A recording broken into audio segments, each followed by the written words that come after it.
Hello students, welcome to Shiny Max. 8ஆம் வகுப்பு பயிற்சி 3.7ல் 3வது கொஸ்டின் பார்க்கலாம்.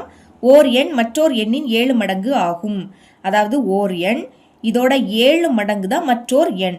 சரிங்களா? அவற்றின் வித்தியாசம் 18 எனில். இப்போ அந்த ரெண்டு எண்களோட வித்தியாசம் 18 எனில் அவ்வெண்களை காண்க. நம்ம அந்த எண்களை கண்டுபிடிக்கணும். அதாவது ஓர் எண்ணையும் மற்றோர் எண்ணையும் கண்டுபிடிக்க போறோம். முதல் ஓர் எண் இதை எப்படி எடுத்துக்க போறேன்னா எக்ஸ் அப்படின்னு எழுதிக்க போறேன். எக்ஸ் என்க. அடுத்து மற்றோர் எண் எழுதிக்கலாம். என்ன சொன்னேன்? ஓர் எண்ணோட 7 மடங்கு தான் மற்றோர் எண். அப்போ 7 மடங்குன்னு கொடுத்தனால இந்த 7ஐயும் எக்ஸையும் பெருக்கணும். பெருக்குங்க. 7ஐயும் எக்ஸையும் பெருக்குனா 7x என்க.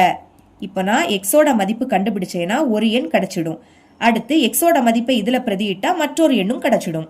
அதை கண்டுபிடிக்க நம்மளுக்கு கொஸ்டின்ல வித்தியாசம் 18 கொடுத்திருக்காங்க. இப்ப இதை எடுத்து எழுதிக்கலாம். வித்தியாசம் சமம் 18.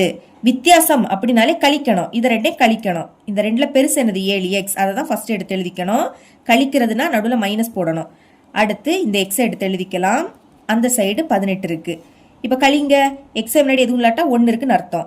நம்பரை கழிக்கணும். 7ல இருந்து 1 கழிச்சா 6. 2ல எக்ஸ் இருக்கு. அப்ப எக்ஸ் எடுத்து எழுதிக்கலாம். அந்த சைடு 18. இனி எக்ஸோட மதிப்பு தானே கண்டுபிடிக்கணும். அதனால எக்ஸை மட்டும் வச்சுக்கோங்க. இங்க 18 இருக்கு. 6 இங்க பெருக்கல்ல இருக்கு. அங்க போச்சுன்னா வகுத்தெல்லாம் மாறும். அதனால பைக்கு கீழே இந்த 6 எடுத்து எழுதிக்கலாம்.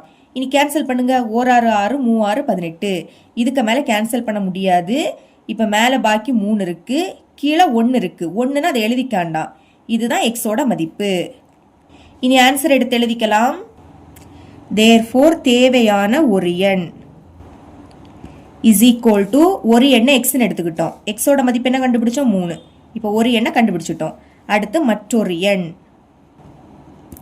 is equal to மற்றொரு எண்ணை 7xன்னு எடுத்துக்கிட்டோம். அப்ப இதுல பிரதியிடலாம். இங்க ஃபர்ஸ்ட் 7 இருக்கு. எடுத்து எழுதிருங்க. அடுத்து ரெண்டுக்கும் இடையில எதுவுமே இல்லாட்ட பெருக்கல் இருக்குன்னு அர்த்தம். அப்போ நடுவில் பெருக்கல். அடுத்து எக்ஸ். எக்ஸோட மதிப்பு 3. பெருக்குங்க. 7 3 21. இதுதான் மற்றொரு எண். இவ்வளவுதான் இந்த சம்.